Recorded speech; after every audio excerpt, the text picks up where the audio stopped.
LG Manoj Sinha का बयान आने के बाद रिजर्व कैटेगरी के कर्मचारी हों या फिर प्रधानमंत्री पैकेज के कर्मचारी, वो कहीं ना कहीं अब सड़कों पर उतर रहे हैं। उनका गुस्सा जो है आप साफ देख रहे हैं। उन्होंने आज भाजपा कार्यालय का घेराव किया है और जिस प्रकार से ये लोग मांग कर रहे थे कि इनकी ट्रांसफर पॉलिसी को जो लागू किया जाए वो नहीं हुई। हम बात करते हैं रिजर्व कैटेगरी के कर्मचारी से, क्या कहेंगे जिस प्रकार से एलजी मनोज सिन्हा का बयान आया है।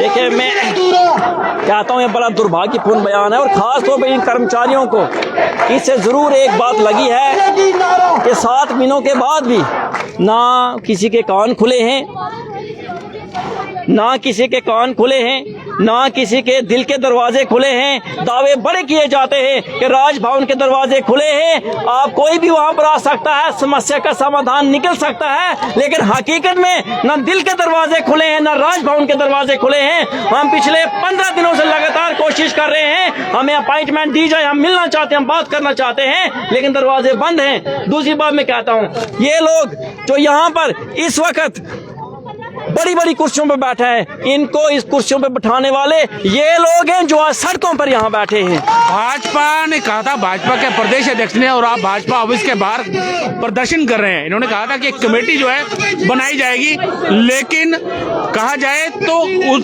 कमेटियों का क्या हुआ? देखिए, कमेटी बनाई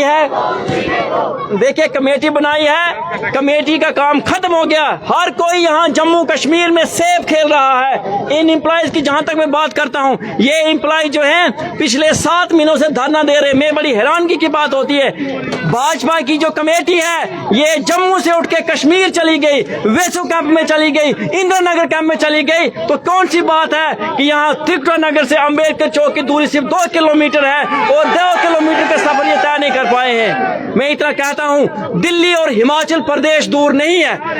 मैं सबको ये अपील करता हूँ, जम्मू कश्मीर के, अगर जम्मू के डोगरे लोग आज सड़कों पे खड़े हैं जो हमारा वकील बनने का दावा करते हैं, तो मैं पूछना चाहता हूँ, आपके लोग, आपके क्लाइंट यहाँ दर बदर बैठे हैं और आप कुर्सी पे बैठे हैं। आने वाले चुनाव जो है, अगर चुनाव होते हैं तो क्या भाजपा इस प्रकार से अपनी सत्ता हासिल कर पाएगी?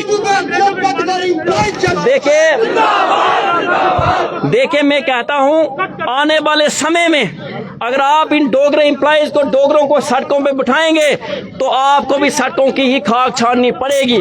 जम्मू कश्मीर बदलाव की तरफ जा रहा है। आने वाले समय में अगर ये लोग आपको कुर्सी पे बिठा सकते हैं तो ये आपको कुर्सी से नीचे उतारने की भी ताकत रखते हैं। जनता बहुत जनार्दन होती है, इन्होंने बड़े बड़ों की कुर्सी देख ली है। मैं इतना कहता हूं, ये अभी भी हम आवाज दे रहे हैं, इन एम्प्लॉइज के साथ नाइंसाफी ना करें, इनको किसी धोखे में ना रखें। अगर आप एडवोकेट बनने का दावा करते हैं तो आप एडवोकेट की तरह काम कीजिए, वरना वो दूर नहीं है कि हम अपने एडवोकेट को ही बदल देंगे। सुना ये एडवोकेट को बदलने की बात कर रहे हैं, यानी कहा जाए अगर चुनाव होते हैं तो भाजपा जिस प्रकार से 50+ का नारा दे रही है, कहीं ना कहीं उसको नुकसान जो है।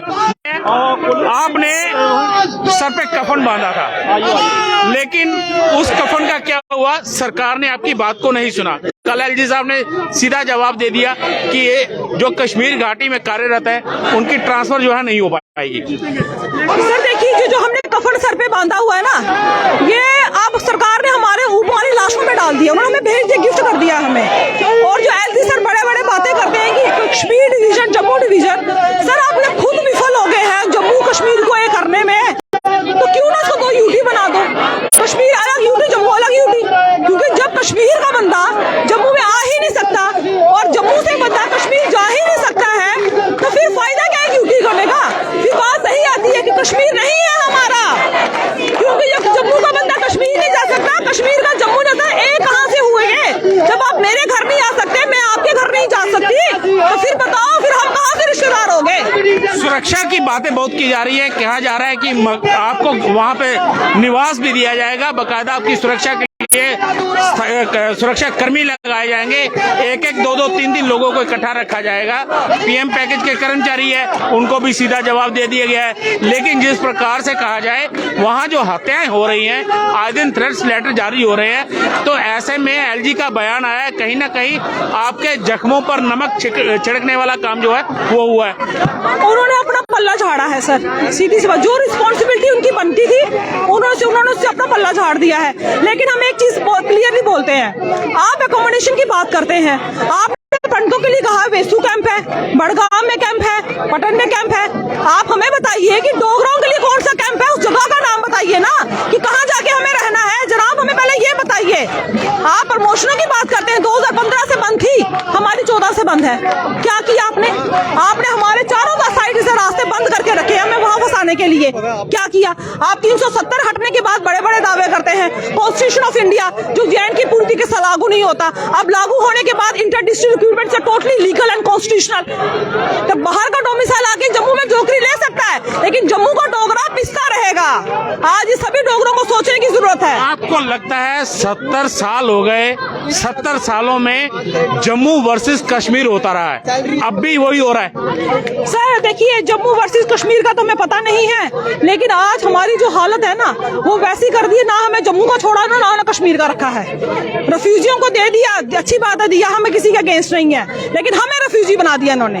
ना हम जम्मू का रहे ना हम कश्मीर का रहे। और हम एलजी साहब से एक ही चीज पूछते हैं, अगर वाकई में जम्मू कश्मीर एक इतना बड़ा गैप है कि कश्मीर से उठ के बंदा जम्मू नहीं आ सकता, जम्मू से कश्मीर नहीं जा सकता, फिर ये एक यूटी कैसे है? हमें ये डिफाइन कीजिए, बताइए कैसे एक यूटी है? अगर ये यूटी है तो डिस्ट्रिक्ट कैडर कहां से आ गया? पहले ये बताइए। अगर कॉन्स्टिट्यूशन ऑफ इंडिया पूरी तरीके से लागू होता है, बाहर का डोमिसाइल आके कुछ जम्मू में नौकरी लेगा, तो क्या हम वहां से यहाँ नहीं आ सकते? तो आप इस चीज को क्लियर कीजिए। कहीं ना कहीं बड़ा सवाल पैदा होता है कि अगर एक ही स्टेट है तो फिर एक कश्मीर संभाग में काम करने वाला व्यक्ति या कर्मचारी जम्मू स्थानांतरित क्यों नहीं हो सकता? ये कहीं ना कहीं एक बड़ा सवाल जो है पैदा हो रहा है। क्या कहेंगे आप? फिर से आपका जो कहा जाए प्रदर्शन कर रहे थे आप, एलजी साहब का जो बयान आया है उसके बाद कहीं ना कहीं आप अपने आप को ठगा हुआ महसूस कर रहे हैं? सर आप देखिए, कल जो एलजी साहब का बयान आया उसमें क्लियर कट उन्होंने बोला कि इनकी डिमांड जो है फुलफिल कर दी गई हुई है, सिक्योरिटी इनके लिए पुख्ता कर दी गई हुई है। मैं इनको ये पूछना चाहता हूँ, जो हम ऑल रिजर्व कैटेगरी के एम्प्लॉयज हैं, सिक्योरिटी क्या आप हमें रोड पे देंगे? हम सूमो में चलेंगे, सूमो पे देंगे? भाई जब एकोमोडेशन नहीं है सिक्योरिटी को हम क्या करेंगे? सबसे पहले हम एम्प्लॉयज की कोई एकोमोडेशन होनी चाहिए।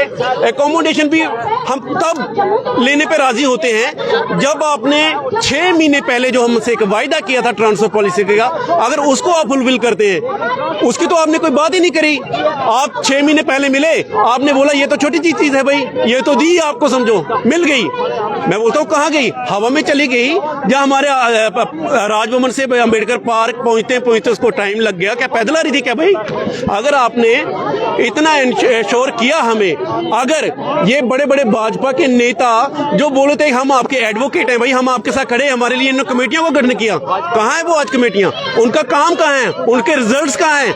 मुझे तो कहीं रिजल्ट दिखता नहीं है। तो बड़े अफसोस के साथ कहना चाहता हूँ, अगर इनको लगता है कि ये छोटी छोटी प्रेशर टैक्टिक्स खेल के अगर इस प्रोटेस्ट को खत्म किया जा सकता है, तो ये इनके मन का दिमाग का वहम है जो हम पूरी तरह निकाल देंगे। तो कहीं ना कहीं इनका गुस्सा जो है वो साफ जाहिर हो रहा है। हम इस वक्त भाजपा ऑफिस के बाहर खड़े हैं और यही भाजपा जो है, जब रविंदर रैना इनके वकील बनकर वहां पहुंचे थे तो उन्होंने साफ कहा था कि हम आपके एडवोकेट बनेंगे और एलजी साहब से बात करेंगे।